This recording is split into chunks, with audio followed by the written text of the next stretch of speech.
Welcome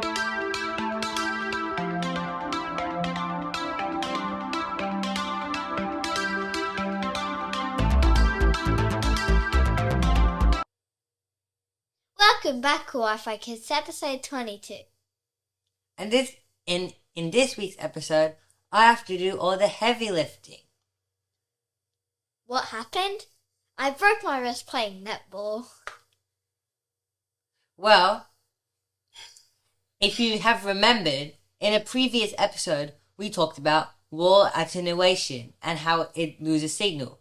And in this week's episode, we're going to find out if that's a good thing or a bad thing. So, which things attenuate signal? Well, there's many things that can attenuate signal. But the most common ones are walls. And as you can see here, it shows how before the signal there's a lot of signal here. And after the wall attenuation, it loses and it's only down to 2 bars. And then another one is like a door. But as you can see with the door example, it stays the start the same, but the end result, it has 4 bars, which is more, so it's low attenuation. But sometimes this brick wall here isn't always brick. It can be concrete or metal or any other type of wall. And the door is the same thing. It doesn't have to be wooden. It can be another type of door. And that material can change the attenuation loss. Wait, can humans attenuate signal? Yeah, of course. Because most humans are made out of mostly water, and the water absorbs the signal. So as you can see here, it starts with around 5 bars and ends with only 3 bars. Wait, so is Wi-Fi attenuation a bad thing? Well, let's take a look at it with this image here. So imagine you're in a big house or a office workspace where you need to have multiple APs to deploy. As you can see in the image, if you always deploy them in the hallway has very good signal. But because of the attenuation, the spaces in the rooms have lower signal. But if you place them in the rooms, the attenuation reduces. And as you can see, some places have a bit less signal, but they don't have very bad signal. They all have moderate signal. So which one is better? The APs in the hallways or the APs in the rooms? Well, taking a look at the APs in the hallways, there's no attenuators, so signal can pass very easily through the hallway. So if one AP at this end of the hallway and another AP at this end of the hallway operate on the same channel, they can't operate at the same time because the golden rule in Wi-Fi that we talked about previously is only one device can talk at a time.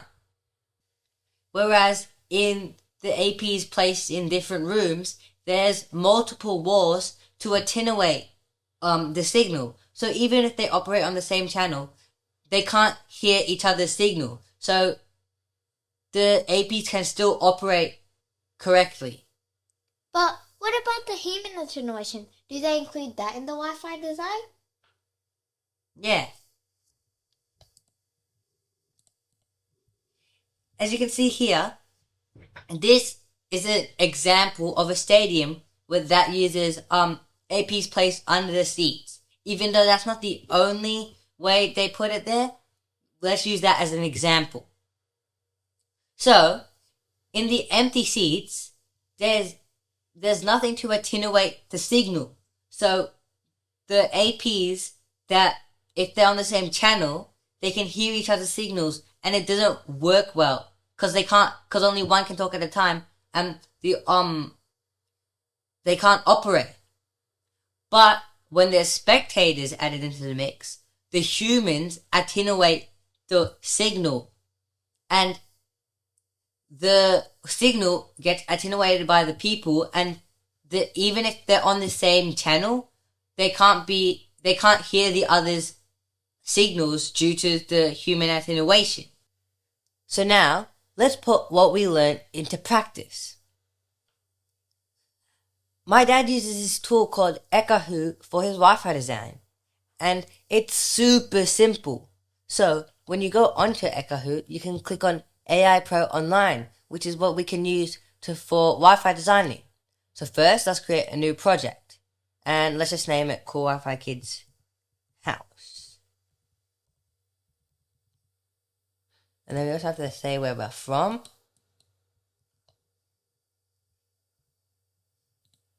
And then from scratch, so we can add a floor plan. So if we just click continue, it's going to ask us for one. And then we just add one here. And there, we've uploaded our floor plan. But first, let's grayscale it. So when we have our Wi-Fi heat map, it looks better to see. So now we've grayscale it. Now we go to next. Now we have to scale the map. So let's just put it on one side of the wall and then the other side of the wall. And let's just say how long it is. And then we click, well, first we have to hit enter. And then we finish. And it's going to give us the option to add more floors, but we'll just finish for now. So, first, let's add some walls. And it already comes with some preset walls, but we actually tested out the walls in our house, and this wall is actually 8. So we'll just put it on 8 for now.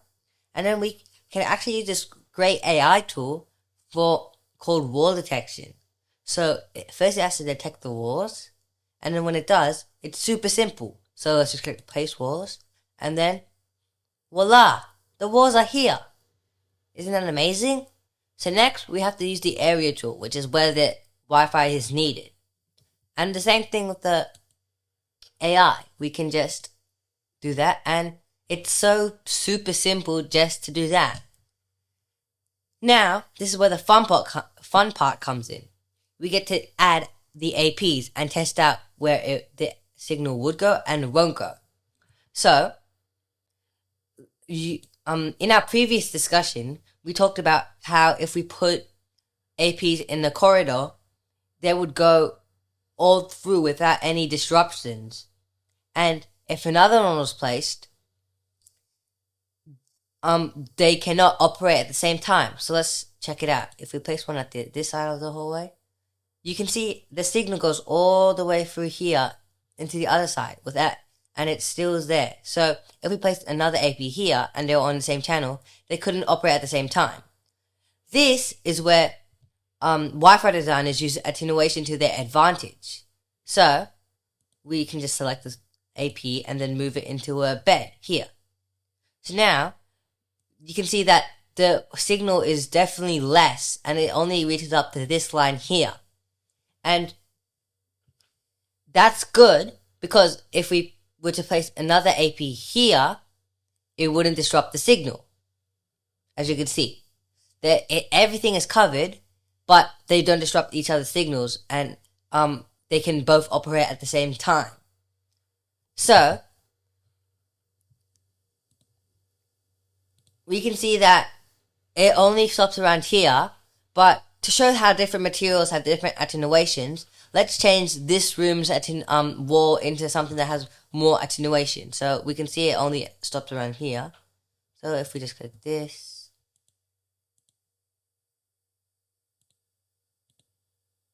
and we just select all the different walls here,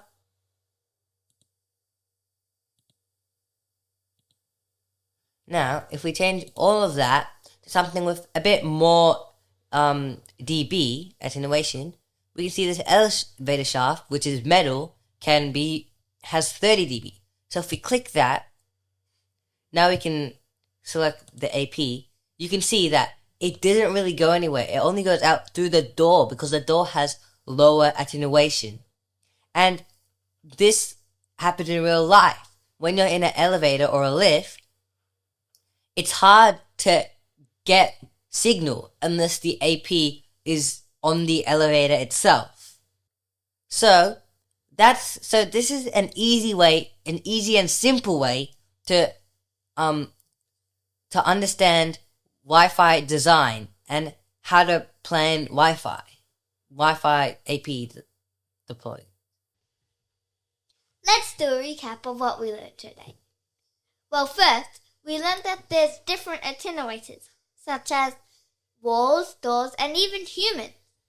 And we also learned that attenuation isn't actually a bad thing, and Wi-Fi's designers use this to their advantage, whether it being putting Wi-Fi's in rooms so there's multiple walls to attenuate it, or putting them under seats so the human body can attenuate the signals. Well, that's this episode of Cool Wi-Fi Kids. Stay tuned for the next. And remember to like and subscribe To Cool Wi-Fi Kids. Yeah!